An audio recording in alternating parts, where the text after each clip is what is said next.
আমি জুবিনদাৰ সমাধি ক্ষেত্ৰৰ সন্মুখত আছোঁ আৰু মই যে আপোনালোকক প্ৰায় মানে ফেচবুকত যে কৈ থাকোঁ যে জুবিনদাৰ সমাধি ক্ষেত্ৰৰ সন্মুখত জুবিনদাৰ এখন ফটো আছিলে, এখন চাব পাৰে।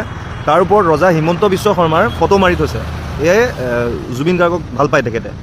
চাওক আৰু কিমান তললৈ নামিব, লাইন কাটিছে আৰু যোনটো অশোক সিংহালক বেক চাইডে মাতি দিছে। আৰু এয়া সমাধি ক্ষেত্ৰত জুবিনদাৰ এখন হৰ্ডিং আছিলে, তলৰ যে আপোনালোকে যে দেখিছে ফুল থকাখন জুবিনদাৰ ফটো হয়। তাৰ ওপৰত এয়া আৰামত চাওক সিহঁতৰ ফটো মাৰি থৈছে।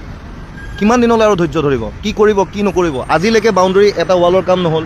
জুবিনদাৰ ইভেন যিকেইখন টেণ্ট লগোৱা আছে তাৰ কাপোৰখিনিও সলনি নহ'ল। চাওক অৱস্থা, লাখে লাখে টকা কালেকশ্যন হোৱাৰ পাছতো এই কাপোৰকেইখন সলনি নহ'ল।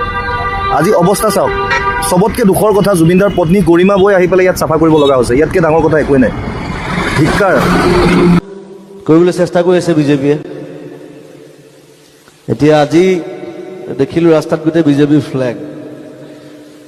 এইবোৰ কোনে লগালে নাজানো, ৰাতিৰ ভিতৰত লগাইছে বুলি কৈছে। আমি কিন্তু বিজেপি এগেইনষ্টতহে আহিছোঁ। প্ৰথম কথা,